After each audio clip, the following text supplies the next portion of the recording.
I'm one of Miss Girl's basketball players. I'm going to be reading The Tiny Elf to you guys. There were only a few days left before Christmas. All of Santa's elves were working hard. Cornelius, the elf in charge of Santa's workshop, was giving orders to the workers. Some elves were busy at benches where they made dolls of all kinds. They also sewed beautiful costumes for the dolls to wear. Another group made only the fastest toy trains. Others were proud of their skates and sleds. "We need some more gold paint for our train engines," called one elf. "We're running out of carpeting for these dollhouses," said another. Santa's workshop was a busy, busy place.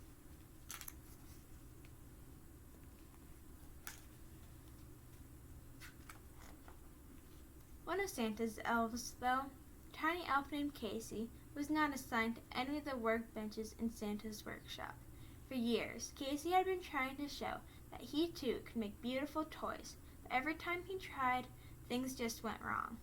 "Let me paint that doll's face," he would plead, but when he tried, he smeared paint all over himself, and all over anyone or anything near him too. "I can build that dollhouse," he would say, but when he hammered, none of the nails ever seemed to go in straight. Everyone loved little Casey, but as Cornelius said, that tiny elf will never be a toy maker.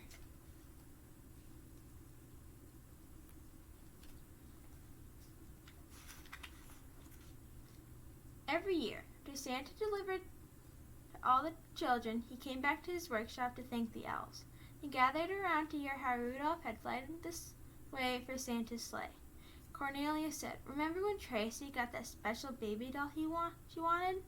"Remember how Lamar loved that toy train we made?" said Winky, another elf. "Lisa really learned how to ice skate with those figure skates we made for her," added the elf Joey. "Because of you, lots of children are happier every year," smiling Santa told them. The elves clapped their hands in delight. It was the proudest moment of Christmas for Cornelius and his workers.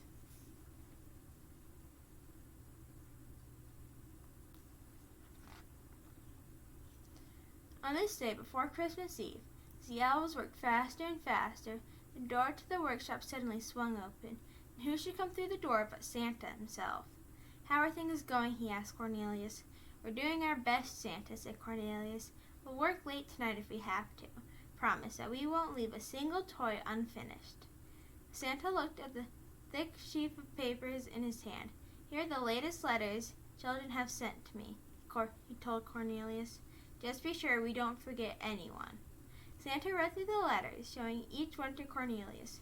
They both checked to be sure every toy would be ready for the next night, Christmas Eve.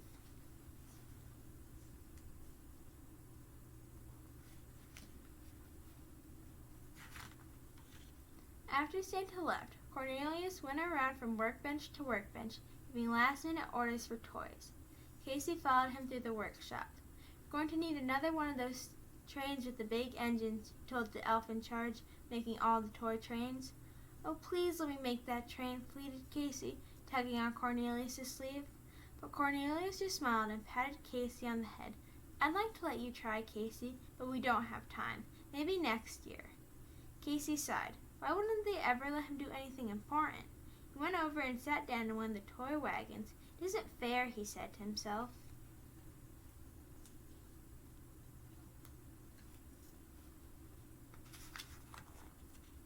All the elves worked late into the night. Cornelius walked through the workshop. "Is that sled ready for Eddie?" he called. "Almost finished," shouted an elf who was busy putting the final coat of red paint on a sled. "What about the dollhouse for Cherise?" "I'm nailing the roof on it right now," came the answer from another elf. Cornelius walked by a group of workers making stuffed animals. "Remember that Tina wants her teddy bear to be nice and soft," he warned. Casey helped the other elves by running to get some more blue and yellow paint by picking up dropped nails. How he wished he could make a toy all by himself.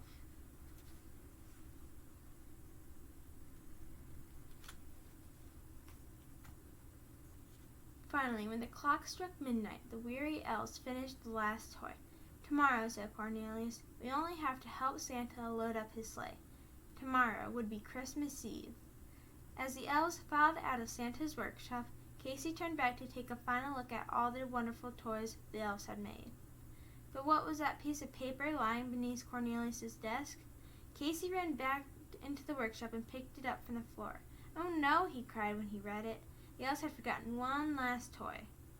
The piece of paper was a letter from little Maddie, who wanted to be a dancer when she grew up. She was asking Santa to bring her a special ballerina doll for Christmas.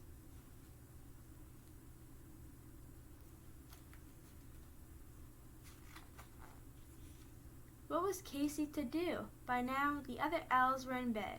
It was too late to call them back to work. But poor Maddie, she would be terribly disappointed on Christmas Day. Casey sat down on one of the toy wagons to think. Suddenly, he had an idea. He would make the ballerina doll himself. With that, Casey went to gather all the materials he would need. While the other elves slept, Casey worked through the night. He sawed and sanded, he painted and sewed.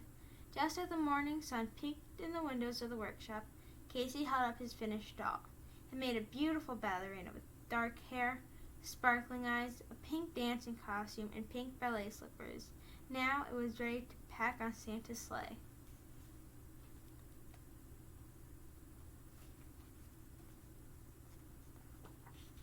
As always, when Santa finished his long Christmas Eve sleigh ride, he returned to his workshop. He had delivered the toys to children all over the world. Now he wanted to thank the hard-working elves. "This time, though," Santa said, "I want to thank one little elf in particular. Because of him, not a single child will be disappointed on Christmas morning. This elf stayed up all night to be sure no toy was forgotten." "For his help," Santa said, "I have a special award for a special elf, Casey." At that, Santa pinned a medal on Casey's jacket. The award said, "Christmas Elf of the Year."